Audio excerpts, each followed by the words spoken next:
غدوة تاني متمني يكتب المكتوب. Bonjour et bienvenue donc sur un nouveau programme Euromag. Euromag, vous savez, sur Beurre TV maintenant et bientôt sur Arabelle FM 106.8 en Belgique. Euromag traite de tous les sujets de l'actualité européenne qui concernent le Maghreb. Et je le rappelle comme d'habitude, nous sommes des Européens d'origine maghrébine et nous le revendiquons. Alors aujourd'hui sur le plateau, on reçoit bien sûr une invitée très chère à notre émission puisqu'elle avait participé au lancement. Donc je présente Madame Malika Benarabatou. Bonjour. Voilà, bonjour Malika, qui était à l'époque donc dans le groupe des Verts, mais qui aujourd'hui c'est une nouvelle donne. Absolument. Et à ses côtés donc notre toujours grand reporter de la radio, de la chaîne internationale, Monsieur Habib Ben Safi. Habib, bonjour. Bonjour. Qui aujourd'hui, on va traiter un petit peu le sujet essentiel, ça veut dire que s'est-il passé cette semaine en Europe et qu'ont décidé les Européens par rapport aussi au Maghreb ou au monde. Et puis, on va parler des 50 ans d'immigration ici en Belgique. 50 ans d'immigration, ça veut dire beaucoup de choses. Pour l'instant, en Belgique, ils ont parlé de l'immigration marocaine et de l'immigration turque. Mais on parlera justement de l'immigration en France, puisqu'on sait aujourd'hui, nous arrivons à ce demi-siècle. Alors, pour commencer, Habib, une chronique par rapport au monde financier. Plutôt, plus précisément sur le gel, sur les sanctions de l'Union européenne et des États-Unis. Donc je commence par ma chronique. L'Occident possède une arme redoutable, le gel des avoirs. Une arme dont l'utilisation ces dernières années a souvent été utilisée sans réelle efficacité, puisqu'à chaque fois la dissuasion était vaine, non convaincante et pratiquement inutile pour le profane.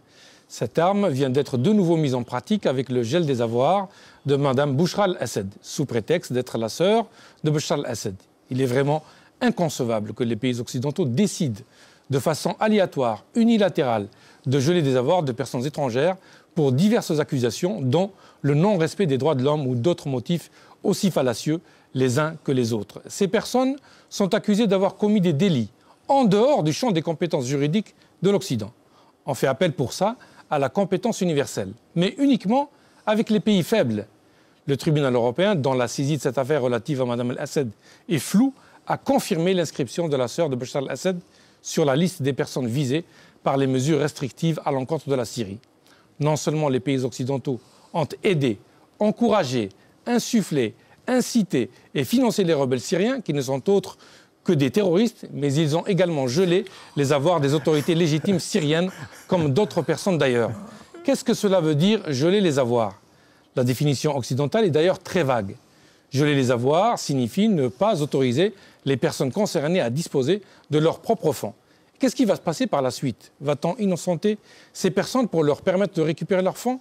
Va-t-on les remettre aux nouvelles autorités du pays qui ne connaissent ni le contenu, ni les sommes, ni les différents comptes, voire même l'existence de ces avoirs? Et pour rappel, cela n'a jamais été à l'initiative des organismes financiers d'interpeller un tel ou un tel pour dire « venez chercher votre argent ». Par conséquent, il y a de fortes chances pour que ces avoirs disparaissent dans le maelstrom financier des banques occidentales. Le tribunal européen indique dans cette affaire que malgré le décès de son époux, vice-chef d'état-major du régime syrien, le lien familial qui unit Mme al-Assad à son frère suffit pour que le Conseil puisse considérer qu'elle est liée aux dirigeants de la Syrie. Mme Bachar al-Assad est la sœur de M. Bachar al-Assad, président de la République arabe syrienne, et a été mariée à M. Shaukat, vice-chef d'état-major du régime syrien, jusqu'au décès de ce dernier.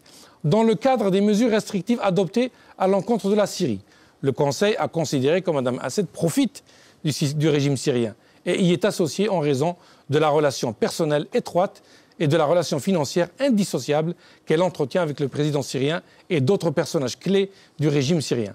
Le Conseil a donc inscrit son nom sur la liste des personnes visées par les mesures restrictives, si bien que les fonds qu'elle possède dans l'Union ont été gelés et qu'elle s'est vue interdire l'entrée ou le passage en transit sur le territoire des États membres de l'Union. Les Européens, les Occidentaux ont toujours été aveuglés par l'appât du gain.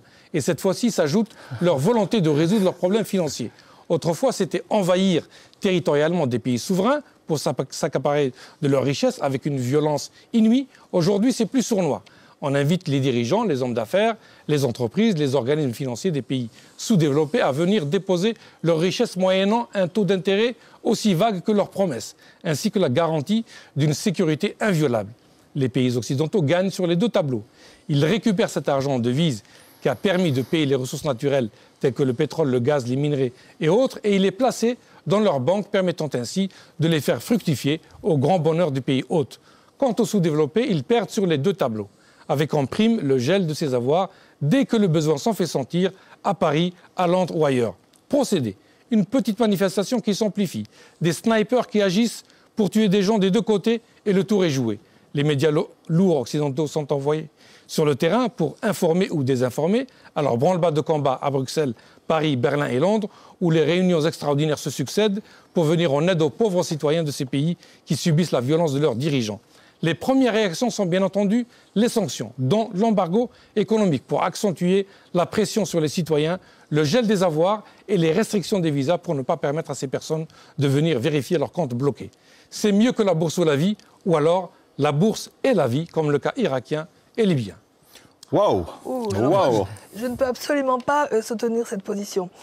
Sur deux points. Alors, je ne connais pas précisément la situation de Mme Bouchra Assad, mais j'ai entendu un terme qui ne me convient absolument pas.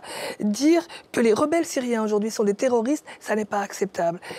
Le président Assad est quelqu'un qui a nié son peuple, qui est en train de l'exterminer. Je ne vais pas rappeler le nombre de morts, le nombre de réfugiés. C'est un dictateur, c'est un autocrate qui est en train il ne représente pas son peuple tel qu'il est dans la réalité.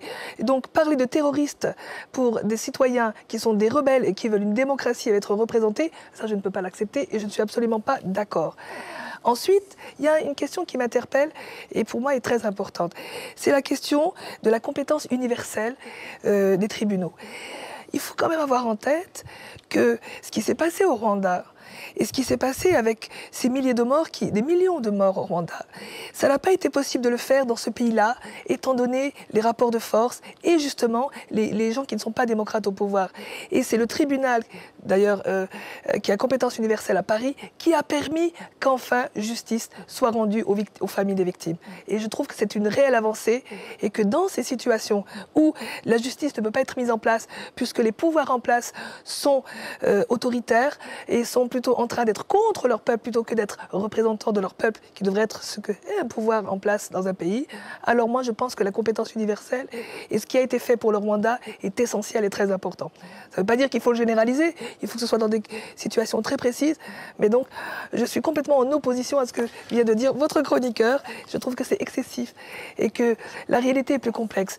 Cette vision où les Européens seraient ceux qui cherchent l'argent, mais enfin cet argent, il vient parce que certains pouvoirs en place, qui captent la richesse de leur peuple, veulent la mettre pour la faire fructifier en Europe. Donc ce n'est pas l'Europe qui dit « venez absolument mettre vos sous là-dedans ». Enfin, c'est une vision que je ne partage pas du tout. Alors, chers téléspectateurs, on doit vous rappeler aussi qu'en Belgique, on vient justement de parler de la 3e année d'entrée en guerre justement en Syrie. L'opposition syrienne, qui a été aussi reçue ici au Parlement à l'époque, justement, nous raconte aujourd'hui qu'après le début, je vais dire, de l'offensive, il y a eu, c'est vrai, des salafistes, des terroristes qui ont été financés par des pays, on va dire, du Moyen-Orient, que tout le monde sait. D'ailleurs, aujourd'hui, on peut dire qu'à Doha, la semaine dernière, il n'y a pas si longtemps que ça, donc l'Arabie Saoudite, le Bahreïn et les Émirats ont rappelé leur ambassadeur. Justement pour des problèmes justement dans les gestions de ces guerres. Alors aujourd'hui, ce que tu soulèves dans la chronique, ce qui est très important, c'est ce qui s'est passé aussi en France pour des dirigeants africains. Est-ce que quand les dirigeants sont accusés, toute leur famille, qu'ils aient honnêtement ou malhonnêtement gagné l'argent, doivent être vérifiés, mais on peut aller aussi plus loin, puisqu'on doit le rappeler, qu'à l'époque Ben Laden, et jusqu'à aujourd'hui, le consortium Ben Laden d'Arabie Saoudite est le plus grand constructeur immobilier et qui était à l'époque, bien sûr, associé avec les différents partenaires américains qu'on connaît. Alors, justement, par rapport à ça... Là, il y a un thème qui est très important, c'est est-ce que cette richesse a été gagnée de manière légale, de manière normale, ou est-ce qu'elle a fait l'objet d'une captation et d'un vol? C'est ça qui est important. Et pour moi, le critère, il est là. À partir du moment où la richesse d'un peuple est volée par des dirigeants autocrates, alors je pense qu'il faut les sanctionner. C'est très important. Et la différence, elle est là. Un pouvoir qui gagne de l'argent de manière légale parce que la constitution, le fonctionnement démocratique d'un pays le permet, je suis d'accord. Et bon, mais par contre, à partir du moment où il y a un vol, il faut que la justice soit être possible pour ces peuples-là qui sont sous le joug d'un pouvoir autocrate. Bien entendu, mais donc si vous interpellez la compétence universelle doit s'appliquer pour tout le monde. Ah oui. Bien entendu. Or, aujourd'hui, juste un petit point sur ça, aujourd'hui, par exemple, la CPI, la Cour pénale internationale, quand on voit les dossiers qu'il y a, ce ne sont que des dossiers de pays africains. Uniquement. À part le cas de Milosevich serbe, et c'est tout, les deux cas-là. Mais tout le reste, tous les dossiers qui sont pour l'instant au niveau de la CPI, ce sont des dossiers africains. Donc si on fait appel à la compétence universelle, je suis tout à fait d'accord pour qu'il y ait un gendarme dans le monde avec un tribunal international, mais que ça concerne tout le monde. Oui, je suis d'accord. Pas uniquement les pays africains. Mais là, on constate que la CPI, elle le prouve. Je les ai déjà interpellés pour cette question en disant pourquoi seulement des pays africains? Pourquoi pas les autres? Pourquoi est-ce que la CPI, quand elle veut interpeller quelqu'un d'autre, on dit « Ah non, mais attention, c'est un pays démocrate, donc la compétence universelle ne va pas sur ce champ d'application. » C'est le champ d'application qui me gêne. Dans ce cas-là précis de la compétence universelle, je suis tout à fait d'accord pour la compétence universelle, mais qu'elle concerne tout le monde. Pas uniquement des pays faibles, c'est ce que j'ai souligné. La compétence universelle, normalement, doit venir... Moi, je ne suis pas une juriste, hein, mais je donne ma vision comme ça, de là où je suis. Mais la compétence universelle, elle vient rendre justice au moment où, dans un pays, la justice ne peut pas être rendue de manière démocratique. C'est ça? Alors aujourd'hui, c'est plutôt les pays africains. Alors, il faut regarder de près. Mais ce n'est pas la même chose que de remettre en cause cette compétence universelle. Je peux être d'accord pour discuter de qui, comment, etc., du fonctionnement, du choix des dossiers. Mais je pense que c'est vraiment une avancée que d'avoir cette compétence universelle aujourd'hui. Merci. Donc, ça, c'était notre entrée en matière, je veux dire, de la chronique, mais qui nous pousse à suivre donc, le sujet de la semaine, les restrictions par rapport à la Russie et donc l'Ukraine. Alors, je rappelle que vous allez voir la déclaration de Mme Ashton. Donc, il y a 21 personnes qui ont été, pour l'Europe, donc interdits de séjour en Europe et dont les biens vont être gelés. Et pour les États-Unis, il y a un nombre moindre. 11 personnes. 11 personnes. Mais dans la réalité, on va le dire concrètement, ce ne sont pas les personnes de première catégorie. Ce sont les seconds couteaux. Et donc, je vous propose de regarder donc, ce qui s'est passé au Conseil hier et de revenir justement avec nos invités.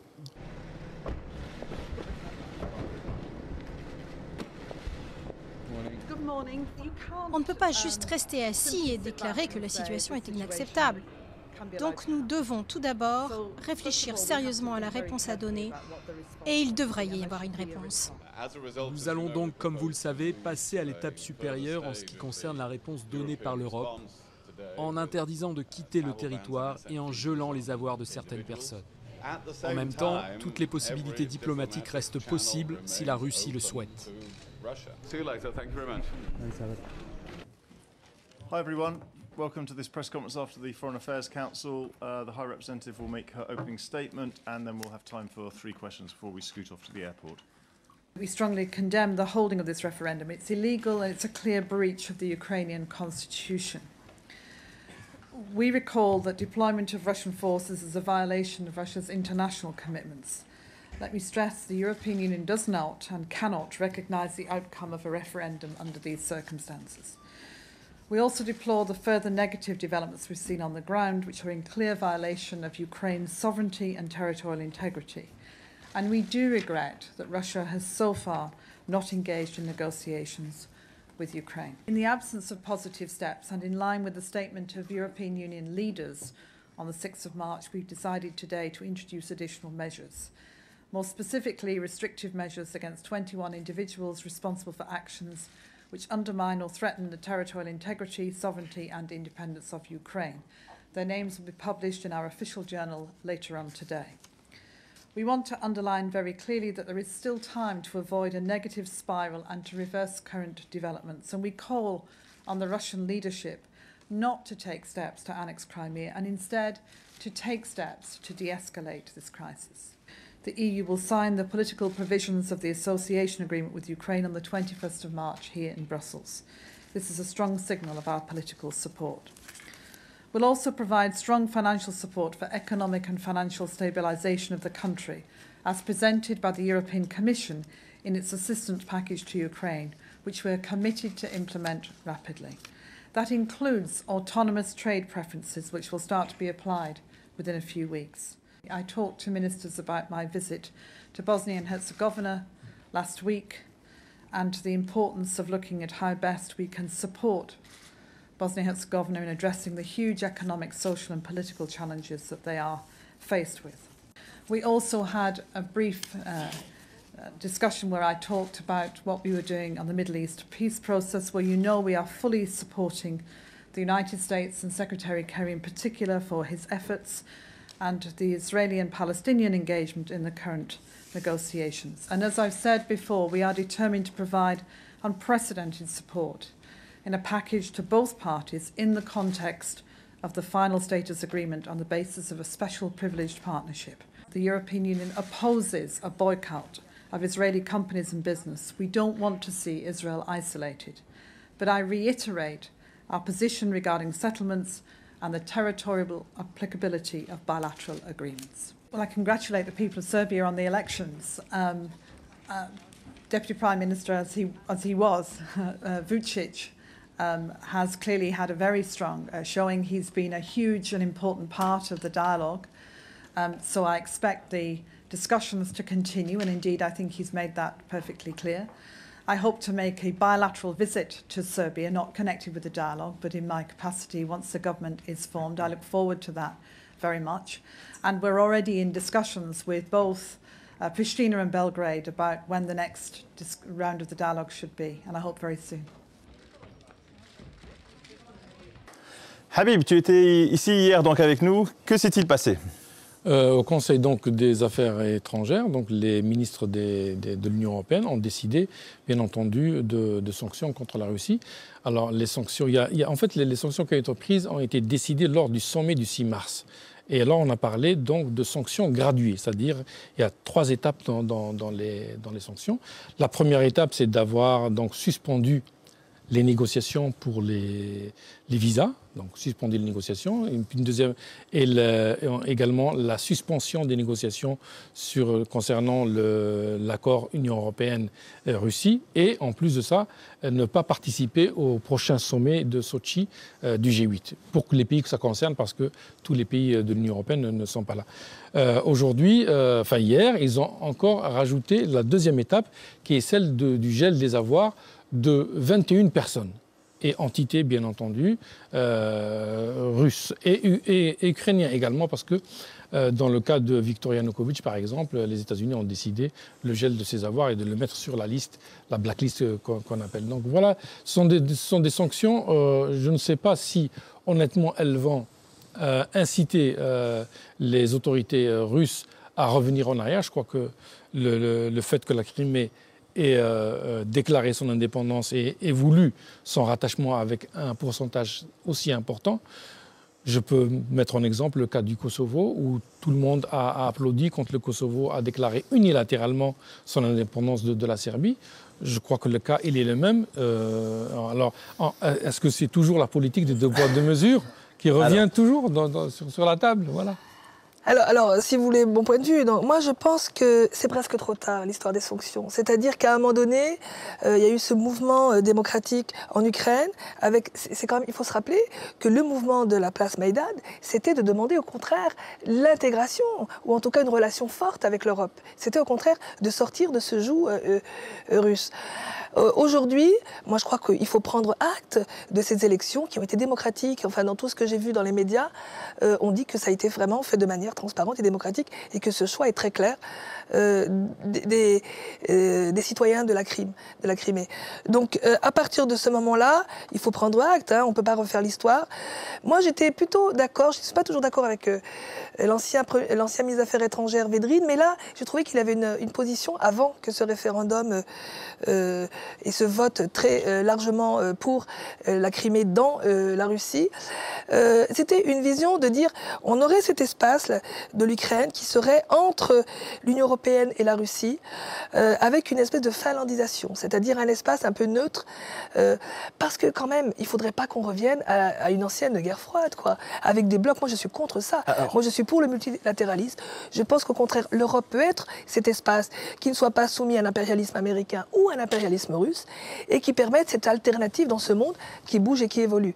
Bon, aujourd'hui, il faut prendre acte de ce vote. Je crois qu'on ne peut pas faire comme si ça n'avait pas existé. C'est un vote majoritaire qui a vraiment été transparent. Et voilà, donc c'est le choix aussi des personnes de Crimée. Et je crois qu'il faudra maintenant être attentif à ce que les personnes qui vivent en Crimée, mais qui ne sont pas pro-russes, puissent avoir ce choix. Parce qu'il y a quand même l'armée russe qui est là. Hein, donc il y a quand même aussi cette pression qui n'est pas neutre et qui est à prendre en compte. Moi, aujourd'hui, la minorité tartare, notamment, qui est en Crimée, qui est majorité musulmane, doit pouvoir être respectée, protégée si elle a besoin et qu'elle puisse, elle aussi, faire son choix. On rappelle, l'Ukraine avait eu plusieurs élections avant. En tous les cas, ce qu'on peut parler, c'est que des autorités politiques ou des partis politiques ont été malmenés. Et puis, donc, le président est arrivé, avait des difficultés financières, est allé solliciter l'Europe, mais il y a eu une négociation, avait des problèmes de gaz avec la Russie, et à ce moment-là, la Russie a proposé 15 milliards de dollars, plus des avantages sur le gaz. Ensuite, il y a eu des pressions de l'Europe pour qu'il accepte donc une visite de ministre des Affaires étrangères. La visite s'est passée, s'est déroulée, ça a été filmé. Il y a eu une signature d'un décret. Et ensuite, le lendemain, donc, quand, après la signature, les opposants ont quitté les institutions, il y a eu un mouvement. Et à ce moment-là, on va dire que le président, ayant eu peur pour sa vie et pour ce qui pouvait se passer, a quitté, donc en partant. Oui, il faut rappeler en fait le contexte. Donc l'Ukraine était en négociation. Juste pour arriver à la fin, ça veut dire que les Européens avaient signé un accord avec ce président-là. Il faut rappeler que l'Ukraine était en négociation avec l'Union européenne pour un accord donc, de libre-échange, un accord d'association pour la création d'une zone de libre-échange depuis plus de 3 ans. Le dossier était bien avancé et qu'au dernier moment, M. Viktor Yanukovych, le président de l'Ukraine, a décidé de ne pas signer, à Vilnius d'ailleurs, où l'attendaient les chefs d'État et de gouvernement des pays de l'Union, plus M. Herman Van Rompuy ainsi que M. Barroso. Il l'attendait pour la signature de l'accord et il a refusé de signer l'accord. Bon. La question qui se pose d'abord, est-ce qu'il a le droit de ne pas le signer? Tout à fait, c'est un président élu démocratiquement. Donc ça rentre dans ses prérogatives et ses attributions de refuser de signer un accord s'il considère que ça ne l'arrange pas économiquement. Très bien. De là est né ce mouvement donc contestataire, qu'on a appelé Euromaïdan, qui a refusé en fait, le fait que M. Yanukovych refuse de signer l'accord de libre-échange, l'accord d'association avec l'Union européenne. Et le mouvement a pris de l'ampleur. Alors, on voit là aussi également qu'il y a eu intervention. Plusieurs fois, Mme Ashton est partie là-bas, M. Stéphane Foulet est parti, le commissaire donc, à l'élargissement est parti en Ukraine, à Kiev, et ils ont également donc, incité les gens on leur a offert l'occasion de venir se rapprocher de l'Europe. Mais l'Ukraine est dans une situation économique désastreuse. Elle a besoin de fonds et de liquidités dans l'immédiat. Elle a besoin dans les 2 ans qui viennent de 35 milliards d'euros. Qui pourra le lui apporter? Pas l'Union européenne. Elle ne peut pas lui donner 35 milliards d'euros dans les 2 ans. Le cas de la Grèce nous interpelle, où pendant des sommets et des sommets, il a fallu tergiverser. Ils ont tergiversé pour arriver à créer un mécanisme de solidarité, etc., etc. Eh bien, là, la Russie est venue, elle a dit « je vous donne 15 milliards, plus une réduction du 1/3 sur le prix du gaz ». Bon. Pour M. Yanukovych, c'est bien sûr que c'était quelque chose de très intéressant. Mais le mouvement a pris de l'ampleur et je crois que Yanukovych a eu peur et il est parti. Je crois il y a ces éléments économiques qui sont importants dans les choix. Mais au-delà, quand même, quand le mouvement de la place Maïdan s'est mobilisé, c'était aussi parce que c'était un choix de société. Enfin, il faut quand même l'avoir. Je suis désolée, mais qu'on le veuille ou non, la Russie est un pays autocrate. C'est un pays où il est très difficile d'avoir la liberté liberté de la presse. On voit bien que même lors des votes, pendant que les citoyens de la Crimée votaient, il y avait les armées russes de partout, quoi, je veux dire. Et donc il y avait cette pression-là. Et ce que voulaient dire et moi, en tant qu'Européenne, ça m'interpelle, ce que voulaient dire les citoyens qui se sont mobilisés sur la place Maïdan en disant on veut pour l'Europe. Mais ils voulaient aussi un choix de société. Ils voulaient une société qui permette la liberté d'expression, qui permette la liberté globalement, etc. Et ce choix de société, c'était l'enjeu de ce qui s'est passé en Ukraine, et je crois qu'il ne faut quand même pas l'oublier. Alors, je mets juste un petit mot. Les manifestants Euromaïdan ont contesté Yanukovych. Il s'agit du refus de la signature de l'accord d'association, pour lequel il a dit on peut encore négocier. Et d'ailleurs, il était en tous les cas, voici donc ce qui s'est passé en Europe. Je vous propose de regarder ce reportage et on se retrouve justement pour la partie importante, donc les 50 ans d'immigration ici en Europe. Alors merci Malika, on est rentré parce qu'en fait ce qui se passe aujourd'hui en Europe et avec la Russie, ça nous affole. Il faut savoir que nous en Algérie, donc on a quand même des relations avec la Russie, avec le gaz aussi, avec l'Europe, donc c'est très important. Mais revenons à Nouvelle Donne. Oui. Revenons à vous, avant de voir justement après le reportage sur les 50 ans d'immigration en Belgique, en France et tout. Parlons de Nouvelle Donne et parlons de vous. Voilà, donc j'ai quitté le parti Europe Écologie Les Verts en France parce que je n'étais plus d'accord avec la direction qui était prise parti. La direction dans les deux sens. À la fois les chefs, les responsables du parti, ceux qui avaient les manettes et avec lesquels je ne suis pas d'accord, et et pour une autre raison, et la question de la direction, c'est-à-dire le fait que Europe Écologie Les Verts, et du fait qu'il a deux ministres, est sous le joug du Parti Socialiste. Et il est dans la même politique en place par le gouvernement. Et ça me gêne beaucoup parce que je pense que Hollande se trompe, que le gouvernement Ayrault se rapproche trop de la droite dans sa vision économique et que ça ne peut pas correspondre aux aspirations pour lesquelles les citoyens ont voté pour le Parti Socialiste. Alors, Nouvelle Donne, c'est parce que je pense... c'est un parti qui a très vite eu beaucoup d'adhérents, nous avons 6 000 adhérents aujourd'hui, qui correspond à une volonté d'avoir un parti qui propose un espace de citoyenneté. La possibilité, et d'ailleurs on dit reprendre la main, que les citoyens puissent reprendre la main, puissent agir dans les choix de société que l'on veut mettre en place. Et c'est aussi le fait que Nouvelle Donne, sur les questions sociales, a une position très forte. Et la question sociale au niveau européen, c'est un parti pro-européen, fédéraliste, ne peut pas être absente dans nos visions. Je crois que beaucoup de citoyens aujourd'hui ont un désamour de l'Europe. Et quand on les écoute, qu'est-ce qu'ils nous disent? Ils nous disent, mais qu'est-ce que vous voulez? On regarde ce qui se passe avec la Troïka. Elle a été en Grèce et qu'est-ce qu'elle a fait? Elle a exigé que, par exemple, les pensions soient divisées en deux. Elle a exigé que les services publics soient complètement rabotés. Et l'Europe, qu'on le veuille ou non, et la France, sont des zones économiques riches.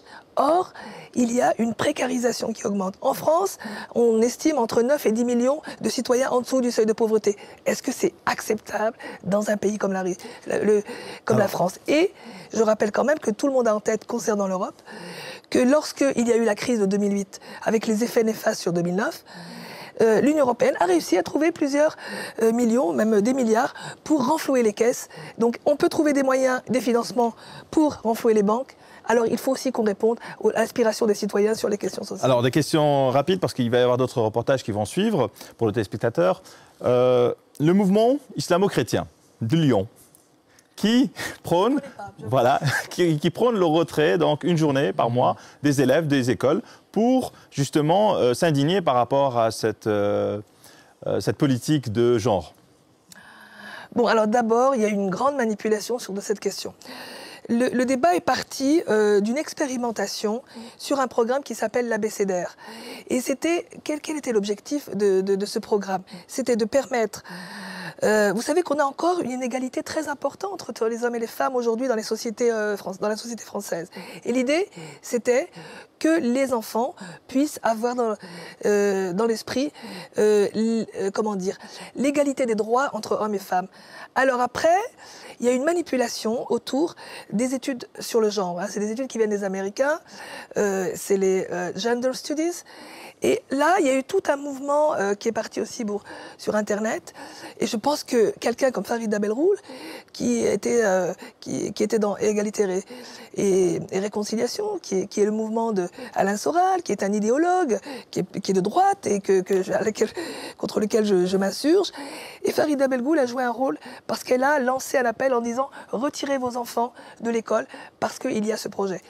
Voilà, donc moi je pense que c'est dramatique, que c'est parti d'une position fausse. Et le pire pour un enfant, c'est d'être retiré de l'école. C'est le lieu où il peut développer son autonomie. Très bien, en tous les cas, 50 ans d'immigration. Donc vous allez voir les reportages en Belgique et en France qui vont suivre. Un dernier mot, Habib, qu'est-ce qui nous attend? Pour l'immigration? Oui. Je crois que l'immigration, déjà, par exemple en Belgique, elle est à la 3e génération. Il y a des jeunes et des moins jeunes qui se sont déjà bien intégrés. Je peux citer le cas de Mme Fadela Lan, qui est ministre de l'Audiovisuel et de la Culture. Je peux citer d'autres élus d'origine algérienne ou marocaine.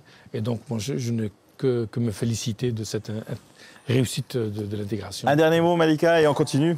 Ah, on continue après ou... Oui, alors, oui. sur cette représentation de l'immigration maghrébine, issue de l'immigration maghrébine, dans les lieux de pouvoir, que ce soit à la députation ou au ministère. Moi, depuis que je suis députée, donc j'ai l'occasion de passer quand même du temps à Bruxelles, puisqu'on a tous travaillé dans les commissions du Parlement européen à Bruxelles, je trouve que la Belgique est en avance par rapport à la France, je le dis clairement. Je vois que la représentation, alors c'est l'immigration marocaine plutôt en Belgique, est beaucoup plus importante dans les espaces de pouvoir, parce que ce sont des espaces de pouvoir, être au ministère, être au Parlement. Eh bien, les personnes issues de l'immigration dont je suis, elle a encore une position beaucoup trop faible en France. C'est une bataille qu'on doit mener et je crois qu'on a encore du travail à faire. Eh bien, c'est une bonne réponse. C'est vrai que nous, ici en Belgique, on trouve que l'immigration a bien évolué. En tout cas, elle s'est bien intégrée. Il faut dire qu'il y a quand même des quartiers turcs, des quartiers un peu plus marocains et puis des villes comme Charleroi où il y a beaucoup plus une communauté algérienne. Tout ceci pour vous dire, Euromag parle toujours donc des Européens d'origine maghrébine, justement porter leur voix et arriver à ce que ces eurodéputés, à ce que la politique européenne soit bien développée dans nos pays d'origine, car on le dit, on le répète, il y a des financements énormes et des entraides en Europe qui aujourd'hui ne sont pas utilisées et dans les médias on peut dire que nous en sommes les témoins. C'est hier, je ne sais pas comment il voit. Mais j'ai cru entendre que c'était les 50 ans d'immigration. Je voudrais m'adresser à ceux qui, au-delà de la force de travail déployée dans la rudesse de conditions de vie peu enviables, ont été un réel moteur de développement économique et urbanistique fondamental pour notre pays. M'adresser à ceux qui étaient venus pour ne pas rester normalement, mais qui, 50 ans après, ont offert à notre pays un demi-million de citoyens nouveaux qui sont devenus constitutifs de notre ADN et de la richesse de notre patrimoine tant humain que citoyen. Et donc à tous ces grands-parents, arrière-grands-parents de la première génération, souvent anonymes, modestes et invisibles, mais passeurs de valeurs inestimables et fondateurs de familles impressionnantes de sentiments forts, je voudrais juste dire, comme d'autres ont pu le dire depuis quelques jours, merci. Merci au nom de ce pays qui est venu les chercher, hélas au départ peut-être moins pour eux que pour le rapport manuel, leur dire merci pour tout ce qu'ils ont fait, tout ce qu'ils ont été, tout ce qu'ils ont apporté à ce pays.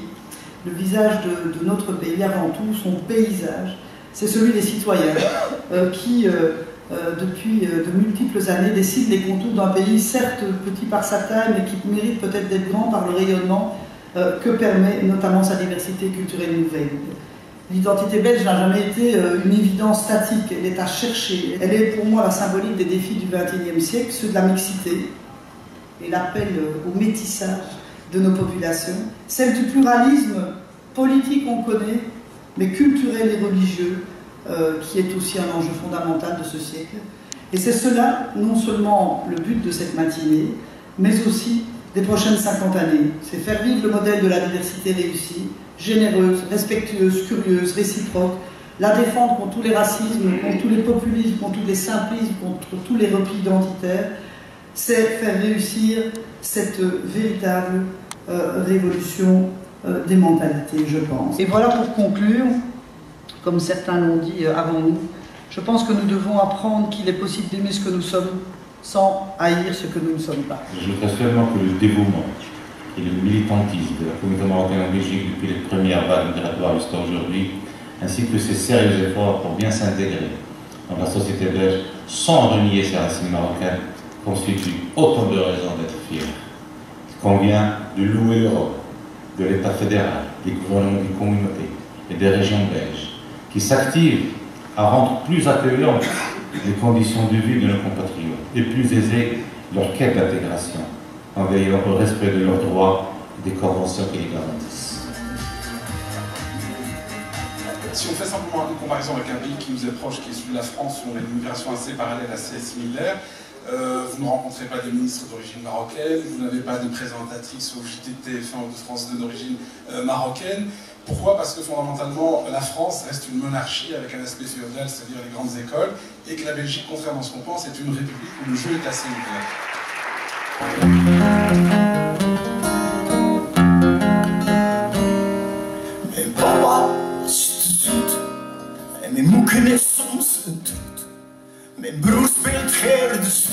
Donc les 50 ans d'immigration marocaine et turque qui sont fêtés en ce moment en Belgique à travers la reconnaissance de cette histoire, ce patrimoine. Il y a 50 ans, la Belgique a signé 2 conventions de travail avec 2 pays qui ont donné un certain nombre de personnes immigrées sur le territoire qui ont pu enrichir et développer la Belgique. Et aujourd'hui, nous sommes, et moi je suis particulièrement le fruit de cette immigration puisque je suis de la 2e génération.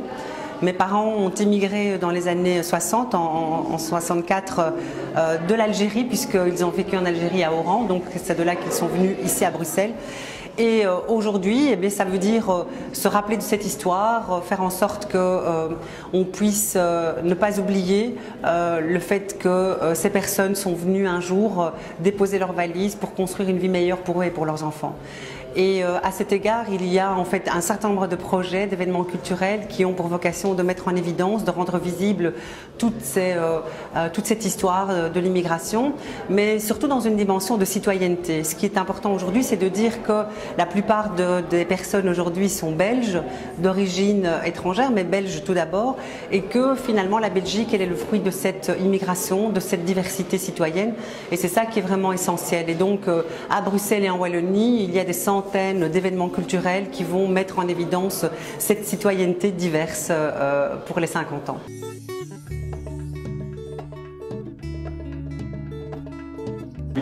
Alors évidemment, je suis très heureuse d'avoir reçu cet insigne de la Légion d'honneur, surtout pour ma famille, pour mes parents qui étaient très émus, eux qui sont arrivés il y a 50 ans dans ce pays, qui ne savaient ni lire ni écrire.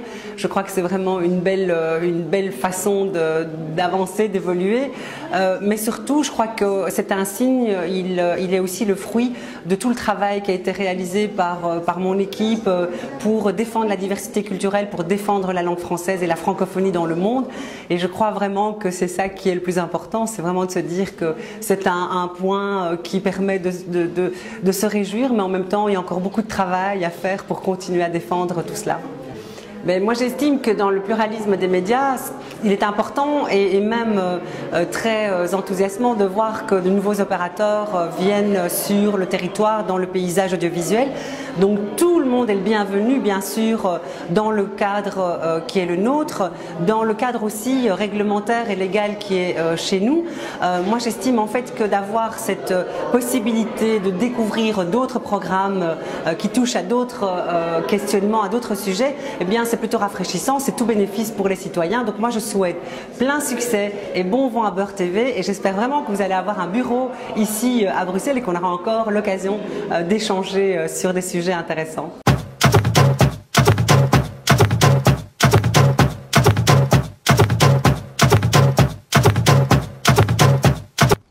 Merci beaucoup, mesdames les ministres, monsieur l'ambassadeur.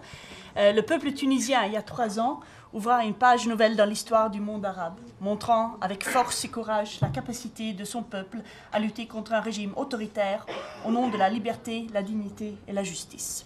Plus généralement, pour l'émergence d'une démocratie participative et inclusive et le renforcement de l'état de droit. L'exemple donné par la Tunisie encouragea l'Union européenne à réviser son approche dans le domaine de la mobilité vis-à-vis de tous ses voisins de l'autre rive de la Méditerranée. La voie choisie par la Tunisie a permis de proposer une nouvelle offre de collaboration plus ouverte, plus intégrée, ainsi qu'un modèle de coopération plus étroit, afin d'appréhender tous les aspects des mouvements migratoires entre les deux rives. Le partenariat de la mobilité entre la Tunisie, l'Union européenne et 10 États membres repose sur des choix à la fois ambitieux et réalistes. Il a pour d'abord l'ambition de servir d'instrument au service d'une coopération renforcée et permettre l'accomplissement du progrès. Ceci est clairement démontré par les objectifs qu'il affiche. Des initiatives seront mises en place pour promouvoir l'utilisation des canaux réguliers de migration au bénéfice des migrants tunisiens, de leur communauté d'origine et des pays de destination. Elles permettront de soutenir l'intégration des migrants tunisiens en Europe, mais aussi à assurer un traitement conforme aux standards internationaux pour les migrants et réfugiés arrivant en Tunisie. Elles permettront enfin de prévenir la migration irrégulière, de renforcer la capacité des autorités tunisiennes de gérer efficacement leurs frontières et lutter contre la criminalité organisée transfrontalière. Dans le cadre du partenariat, l'Union européenne et la Tunisie procéderont à des négociations parallèles en vue d'un accord de facilitation de visa et d'un accord portant sur la réadmission. Les discussions permettront de développer entre l'Union et la Tunisie un vrai dialogue sur la migration, la mobilité, la sécurité et d'examiner les possibilités de coopération dans tous ces domaines. Ces discussions permettront de renforcer les relations bilatérales et la coopération entre la Tunisie et chacun des États membres ici présents. Ce partenariat doit devenir une plateforme d'échange et de coopération entre partenariats responsables pour relever ensemble les défis qui se posent dans les domaines. Monsieur et Madame les ministres, Monsieur l'ambassadeur, pour toutes ces raisons, c'est un grand plaisir et un honneur pour moi de signer aujourd'hui avec vous cette déclaration qui établit le partenariat de mobilité entre la Tunisie, l'Union européenne et 10 de ses États membres. J'espère qu'au-delà des domaines spécifiques de la migration, de la mobilité et de la sécurité, ce partenariat contribuera à l'approfondissement des relations entre la Tunisie et l'Union européenne. Je souhaite donc tout le succès qu'il mérite dans sa mise en œuvre. Monsieur le Président, Madame la Commissaire, Monsieur le Ministre, c'est une joie pour moi de me trouver aujourd'hui parmi vous afin de signer au nom de mon pays la déclaration conjointe établissant un partenariat de mobilité entre la Tunisie et l'Union européenne et les États membres participants, fruit d'un long processus de dialogue et d'échange de vues fructueux. L'honneur que m'est revenu de signer cette déclaration est encore plus grand et significatif puisqu'annonciateur d'une nouvelle étape dans nos relations bilatérales basée, j'en suis convaincu, sur davantage de rapprochement et de coopération.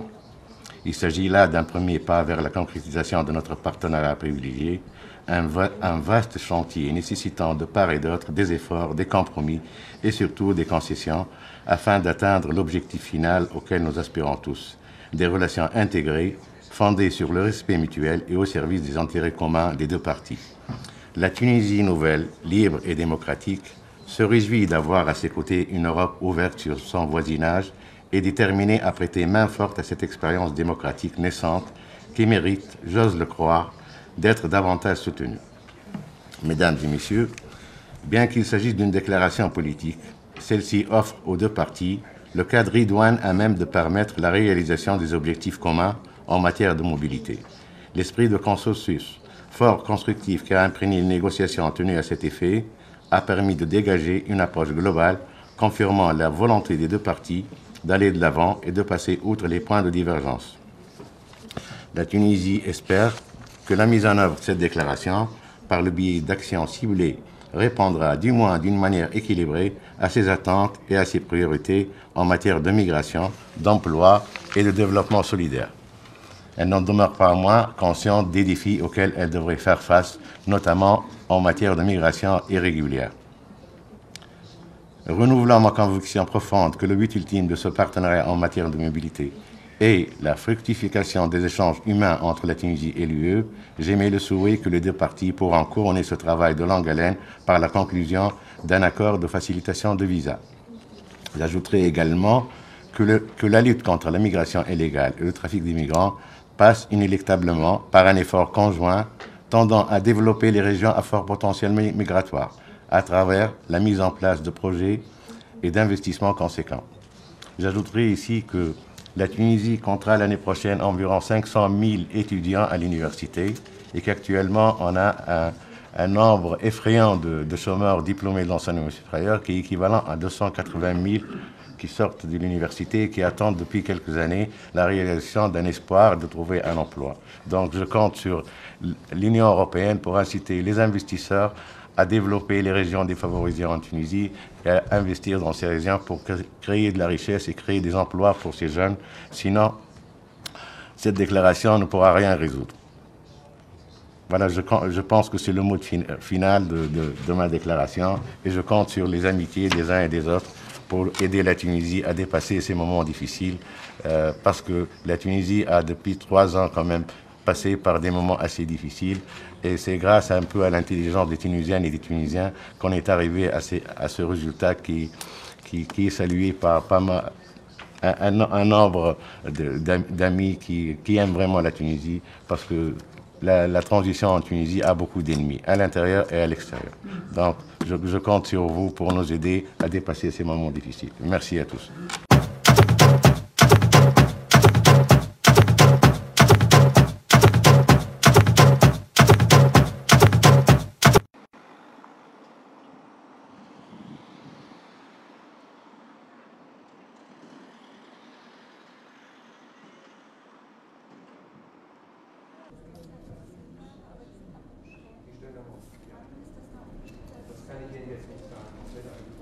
Comment Prime Minister Zaidan's attachment to a peaceful and democratic transition and to his efforts to establishing good neighborly relations with the countries in the region.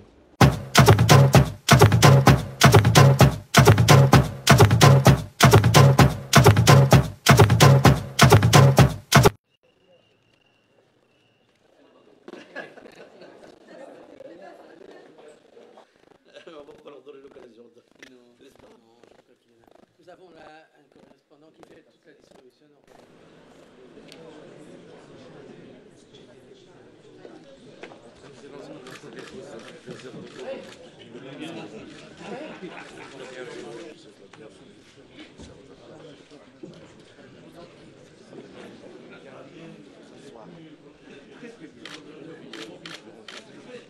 L'Union européenne est déjà le plus important partenaire commercial du Maroc et son premier investisseur étranger. Afin d'atteindre un potentiel plus vaste, une intégration plus poussée, nous voulons aller plus loin, vers un accord exigeant qui assure une plus grande intégration de l'économie marocaine dans le marché unique européen. Le Maroc est le premier partenaire de la région méditerranéenne avec lequel l'Union européenne lance une telle négociation pour un accord de libre-échange complet et approfondi, et je m'en réjouis. L'accord approfondira nos relations économiques dans l'intérêt de nos citoyens, nos sociétés, nos peuples.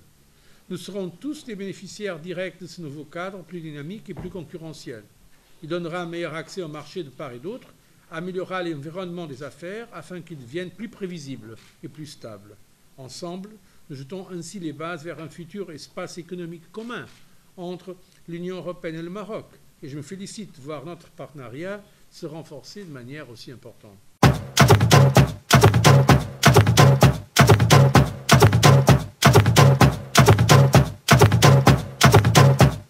Oui, nous avons évoqué beaucoup de sujets. Le premier sujet, c'est la présidence de Mauritanie, comme l'Union africaine. L'Europe, beaucoup d'engagement en Afrique, les mêmes Afrique en Europe, et nous sommes en train de préparer le sommet l'Afrique-l'Europe au mois d'avril. Et le président mauritanien va co-présider avec le président Van Rompuy ce sommet. Il y a encore beaucoup à faire pour faire le sommet, l'événement clé d'une relation entre l'Europe et l'Afrique. Le deuxième sujet, bien sûr, c'est Sahel, c'est la stratégie de Sahel, où l'Union européenne regarde beaucoup de nécessité pour soutenir ce processus de sécurisation et de développement. Et je crois que nous sommes en bon train pour soutenir le processus. Il y a plus de sécurité, plus de croissance et meilleures conditions. Et le troisième sujet, j'ai informé Monsieur le Président pour le programme actuel de la coopération qui marche très bien. Je vais aller inauguré le début des travaux aujourd'hui entre Nouakchott et Rosso. Nous avons aussi les autres projets qui pourraient nommer dans tous les domaines et ça avance bien. Et pour 11e fête, nous avons décidé ensemble, il y a 3 secteurs clés qui nous avons choisis comme les secteurs de concentration, c'est le développement rural. Dans toutes les complexités, ce n'est pas seulement agricole, mais c'est aussi nutrition, accès à l'eau, accès à l'énergie. Le deuxième sujet, c'est santé, soutenir l'État pour faire un système de santé durable. Et le troisième, c'est l'état de droit, avec beaucoup d'éléments avec qui nous travaillons aujourd'hui. Je suis très satisfait de la préparation de ce programme. Ce programme pour la 11e fête s'élève jusqu'à presque 200 millions d'euros, mais il y a d'autres lignes d'appui budgétaire qui pourraient être utilisées pour renforcer. Ça veut dire que notre coopération est d'un très bon niveau, mais aujourd'hui, avec le président, nous avons évoqué le sujet pan-africain au mondial, parce que aussi nous avons en train de prendre des positions dans les processus après objectif millionnaire pour le développement. Et là, Mauritanie est dans le groupe de haute commission pour préparer les positions africaines. Et c'est le processus qui doit être géré par l'Africain, à mon avis, parce que l'Afrique, c'est le continent le plus dynamique, mais aussi qui commence dans les niveaux plus bas, si je fais la comparaison avec les autres continents. Je remercie aussi M. le Président pour tous les accueils très chaleureux dans ce pays merveilleux. Merci. Oui.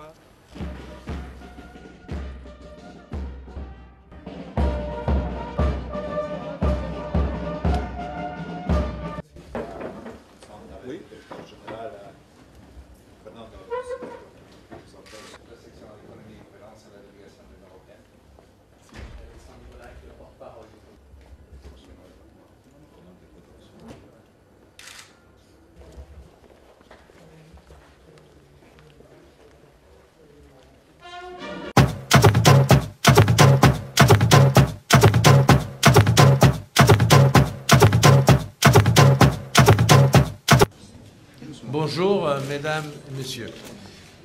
Cela faisait déjà longtemps que je souhaitais venir en Algérie. Il est donc inutile de vous préciser combien je suis heureux d'être ici, dans ce grand pays que nous respectons beaucoup, un pays voisin de l'Union européenne, un pays avec lequel nous voulons renforcer notre partenariat. Permettez-moi tout d'abord de m'adresser directement à tous les Algériens pour leur exprimer mes sincères sollicitations lorsque vous venez de conclure, après une année de commémoration, cette commémoration du 50e anniversaire de l'indépendance. Nous pensons que le chemin parcouru depuis votre indépendance a été jalonné de moments de joie comme de moments de douleur, mais les Algériens ont toujours su surmonter toutes les difficultés. Et je me réjouis que l'Europe soit un partenaire engagé de l'Algérie dans tous ces moments. Et nous avons franchi aujourd'hui une nouvelle étape très importante dans ce sens avec le mémorandum d'entente dans le domaine de l'énergie. J'étais moi-même du côté de l'Union européenne à l'origine de cette importante initiative, déjà en 2006. L'énergie, vous le savez, est un domaine prioritaire du partenariat euro-méditerranéen, car c'est un facteur indispensable pour la construction d'une zone partagée de prospérité et de stabilité.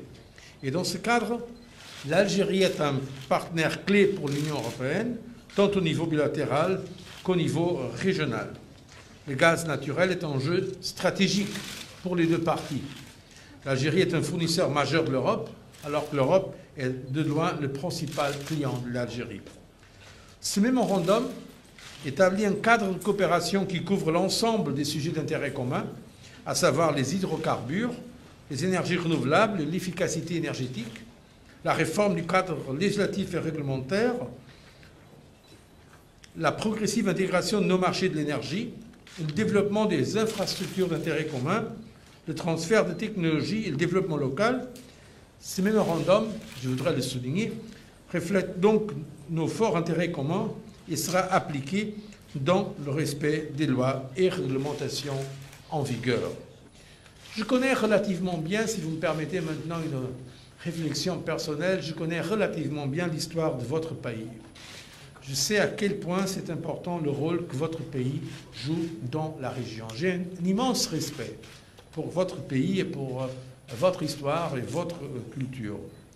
En tant que président de la Commission européenne, mais aussi dans d'autres fonctions que j'ai pu avoir avant au niveau national, j'ai beaucoup investi dans le dialogue et la coopération avec l'ensemble du Maghreb. Avec d'autres ministres des Affaires étrangères, j'ai été l'un des fondateurs du dialogue 5+5. Je crois vraiment que la Méditerranée doit être un pont qui unit et pas un espace qui sépare. Et là, le rôle de l'Algérie est un rôle déterminant. La position centrale que votre pays a dans la région et aussi dans le dialogue de la Méditerranée avec l'Europe et de l'Afrique avec l'Europe, c'est de toute première importance. C'était cela, l'esprit de nos conversations aujourd'hui. C'est l'esprit de discuter en toute ouverture les grandes questions, voir comment développer davantage notre partenariat, comment l'inscrire dans la durée, avec ce sens de durée, et comment on peut avancer après de façon pragmatique dans les différents niveaux.